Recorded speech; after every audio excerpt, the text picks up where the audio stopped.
जादा परताव्याचा आमिषाने 150 कोटींची फसवणूक. जयसिंगपुरातून एजंट गायब. कोट्याधीश होण्याचं स्वप्न पाहणाऱ्यांना रस्त्यावर येण्याची वेळ. जादा परतावा देण्याचं आमिष दाखवून जयसिंगपूर शहरातील हजारो गुंतवणूकदारांची सुमारे 150 कोटी रुपयांची फसवणूक झाली.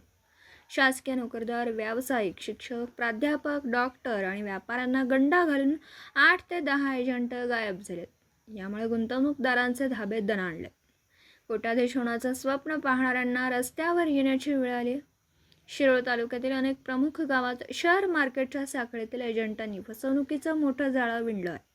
अनेकांना परतावा मिळणे बंद झालं असून मुद्दल देखील अडकल्यामुळे गुंतवणूकदार हवालदिल झालेत. महिन्याकाठी जादा परताव्याचं आमिष दाखवणाऱ्या एजंटांची तालुक्यात साखळी तयार झाली होती.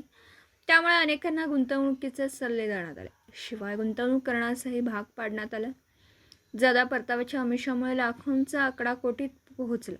काही महिने परतावा दिल्यानंतर गाशा गुंडाळून अनेक एजंटांनी पळ काढला. त्यामुळे मोठी गुंतवणूक करणाऱ्या गुंतवणूकदारांनी चांगलाच धसका घेतला.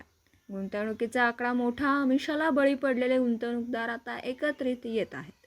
पैसे वसुलीचा प्रयत्न त्यांच्याकडून सुरू आहे. आर्थिकदृष्ट्या सक्षम असणाऱ्या गावांमध्ये शेअर मार्केटचा व्यवसाय मोठ्या प्रमाणात फोफावला.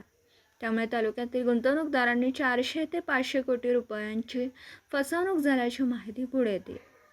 त्यांचा ससेमिरा वाढल्यामुळे आता हे प्रकरण अंगलट येणार म्हणून अनेक एजंट गायब झालेत. यातून अंग काढण्यासाठी त्यांच्याकडून नवनवीन क्लुप्त्या सुरू आहेत. शेअर मार्केटचा फंडा शेअर मार्केटच्या गुंतवणुकीतून जादा पैशांचं आमिष दाखवून अनेकांना एजंटांनी गंडा घातला.